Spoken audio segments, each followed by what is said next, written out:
Bienvenue dans ce premier numéro d'Éco-Région, l'émission des entreprises qui font bouger nos territoires sur votre télévision locale, votre radio locale ou encore en podcast.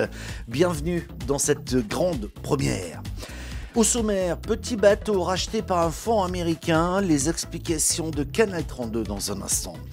Un drone unique dédié aux mesures hydrographiques, mais pas que.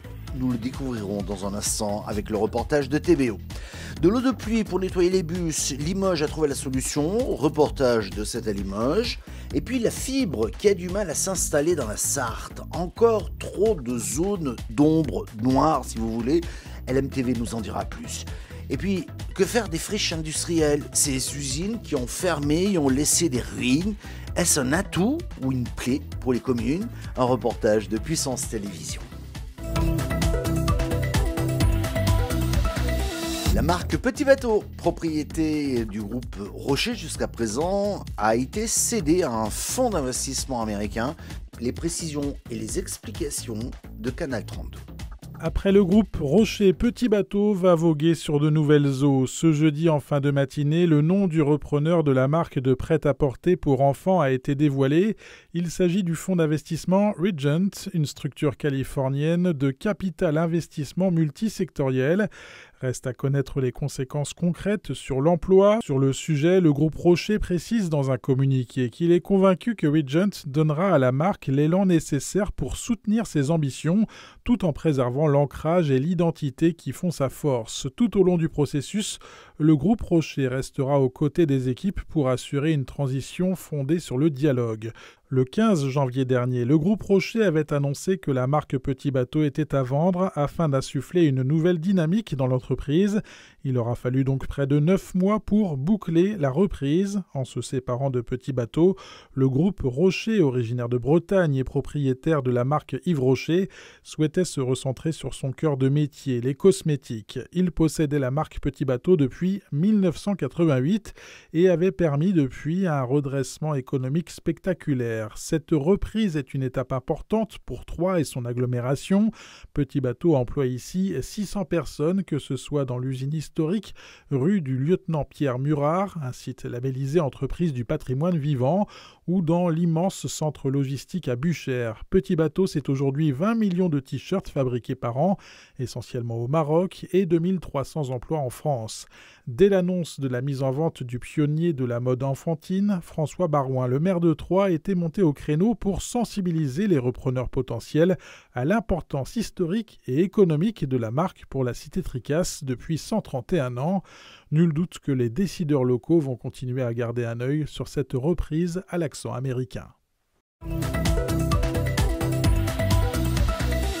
Et voici un nouveau genre de drone maritime cette fois-ci. À Brest, le service de la Marine nationale vient de réceptionner le Marlin, son premier drone de surface dédié à la prise de données hydrographiques, mais pas que. Un reportage de TBO. Alors le drone qui évolue derrière moi, donc c'est un Drix de la société Excel que nous avons baptisé Marlin. Donc il est très profilé pour bien passer dans la mer. Donc ça c'est ses qualités de navigation, qualité d'endurance aussi puisqu'il peut travailler 24 heures sur 24. Donc il est propulsé par un moteur diesel. Cet engin il permet de mesurer la profondeur. Donc il a pour ça un sondeur acoustique, un sondeur multifaisceau qui mesure la profondeur donc sous la quille. Il peut mesurer également la nature des fonds avec un sondeur de sédiments. Ça sert pour faire élaborer les cartes marines. Ça sert pour réaliser des levées à des endroits, par exemple, où on veut implanter des fermes d'éoliennes. Ça sert aussi à aller construire ce qu'on appelle des modèles numériques de terrain, donc des espèces de surfaces en 3 dimensions qui sont utilisées dans le modèle de prévision océanographique. Quand on fait un modèle de prévision océanographique, on a besoin d'avoir une description très précise du fond des océans pour pouvoir faire tourner ces modèles. Il sert également donc peut servir à terme à mesurer du magnétisme, des champs géophysiques qui sont utilisés dans des applications civiles et militaires. première en France, un nouveau système unique de récupération et de traitement de l'eau usagée pour le lavage des cars et autres bus.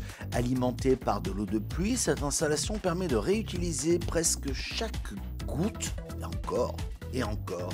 Un bel exemple de mobilité durable et d'innovation locale. Un reportage de cette à Limoges. Direction la régie régionale des transports de la Haute-Vienne, où est en test depuis près d'1 an un système de récupération d'eau de lavage des cars, une première en France. Aujourd'hui, on est sur le 2.1 de la station de lavage de la régie, où on était, on va dire, sur un système vieillissant et avec beaucoup, on va dire, de produits qu'on était obligé d'injecter dans l'eau de lavage, dans l'eau de recyclage pour la tenir à peu près propre, pour pouvoir trier les particules en suspension dans nos cuves et tout. Donc c'était plus trop d'actualité. Le système vieillissant, on est passé sur un système, on va dire, à l'ozone, de traitement des eaux. Et on est on peut pas dire à 100% parce que de l'eau de lavage haute pluie, parce que malheureusement les règles de l'eau ne nous permettent pas d'utiliser à 100% comme on pourrait une station de lavage en eau pluviale, mais on est à 99%. Une réutilisation quasiment infinie de l'eau pluviale grâce au travail et à l'installation de l'entreprise GEBOTP, le tout avec un entretien minime. L'installation est très simple d'utilisation. On récupère de l'eau de pluie aujourd'hui. Elle nous sert à deux choses. Elle nous sert une pour laver, deux pour rincer. La première pour laver, pour faire un apport d'eau dans notre système de lavage, et en sortie de lavage, un système de rinçage qui nous sert pour les deux choses. L'eau remonte ensuite dans cette cuve pouvant contenir jusqu'à 30 000 litres. Elle est traitée à l'ozone et repart dans le circuit de rinçage des cars. Cette méthode très innovante permet donc des économies d'eau importantes pour la régie. Une importance cruciale pour aujourd'hui et les années à venir quand on sait que l'eau devient une ressource rare. 100% des foyers en Sarthe sont éligibles à la fibre. Le département est pionnier dans ce secteur et des milliers d'habitants en jouissent déjà. Mais certains ménages rencontrent des difficultés et des délais parfois très longs. La fibre n'est pas au rendez-vous. Illustration avec ce reportage de LMTV. Obtenir ce boîtier fibre pour ce couple, cela relève du parcours du combattant. Depuis 2021 et leur emménagement, avoir une connexion internet stable est impossible. C'est compliqué, en fait, on fait tout en partage de connexion, sauf que on n'a pas des forfaits illimités. Donc là, actuellement, on est le 3 septembre. Moi, je n'ai plus de forfait, je suis en débit réduit jusqu'au 11 septembre.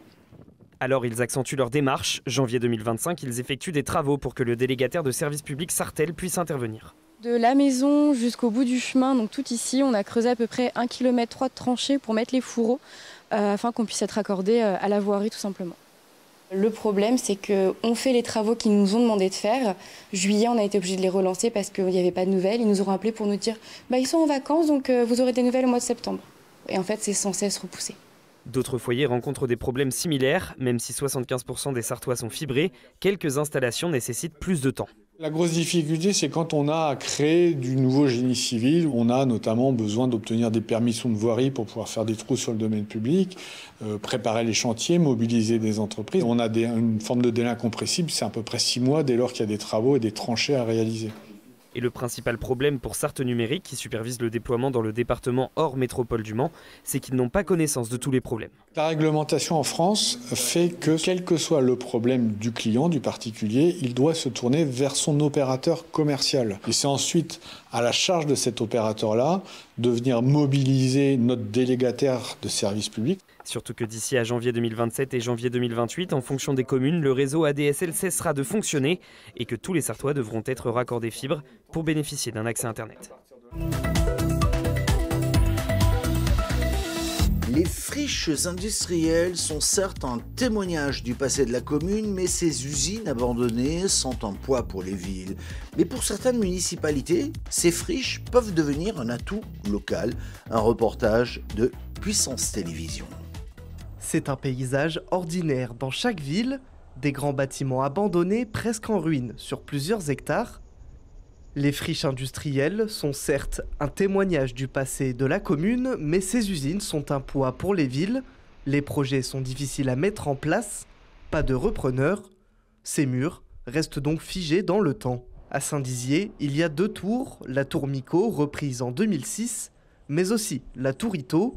L'usine a fermé en 2020. Depuis, aucun projet n'a été mis en place. Pour la municipalité, les friches sont un atout local. Alors, la friche Ito, c'est une des plus grosses friches du Grand Est, il faut en avoir conscience. Donc on travaille énormément avec la région Grand Est, avec un établissement public foncier aussi, qui est un établissement qui sait gérer ça. Ça va prendre des années parce qu'il faut identifier le niveau de pollution et il faut ensuite voir combien ça va coûter de dépolluer tout ça. On en a pour longtemps. La ville de Saint-Dizier et l'ensemble de son bassin est un atout pour la France parce que les industries trouvent ici ce dont ils ont besoin. Des terrains, des friches à rénover où ils peuvent s'installer et surtout un savoir-faire. Et les Bragards, franchement, on sait travailler, on sait ce que c'est qu'une usine, on n'a pas peur de ça. Et ça, les industriels, ils le savent et ils s'installent ici. Depuis 2011, cette ancienne usine, Sebser, est à l'abandon et avait même brûlé quelques années plus tard. Cette entreprise bragarde était spécialisée dans la transformation de steak haché. Dans la commune de Vitry-le-François, c'est un autre terrain de 5 hectares qui lui aussi est concerné. La friche Sarreguemines, fermée depuis une quinzaine d'années, va être détruite puis reconstruite. Plus de 70 logements, des jardins ou encore une maison des sports vont voir le jour d'ici une dizaine d'années. C'est une plaie, parce que quelquefois il y a eu des intrusions dans ces lieux, on a eu des incendies, et puis au fil du développement de l'activité, on a de l'amiante, donc ce sont des sites de pollution, et donc il faut résorber tout cela, et ça va prendre beaucoup de temps, ça va prendre aussi beaucoup d'argent, mais c'est une politique nécessaire qui s'inscrit dans le long terme, donc on engage cela depuis maintenant 2 ans, et là on est sur les travaux préparatoires à la dépollution. Cette disparition, un malheur pour le territoire, aujourd'hui il faut en faire un atout pour celui-ci, pour reconstruire la ville de demain, pour construire la ville de demain, pour donner une perspective à ce territoire. À Vitry-le-François, comme à Saint-Dizier, les friches se fondent dans la nature et deviennent même un terrain de jeu.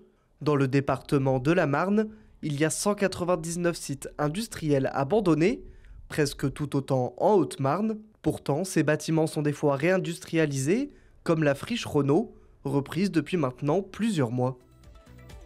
Merci d'avoir suivi cette émission que vous pouvez retrouver en podcast, audio ou vidéo sur le site de votre télévision locale, mais vous pouvez également nous retrouver sur toutes les bonnes plateformes de podcast vidéo.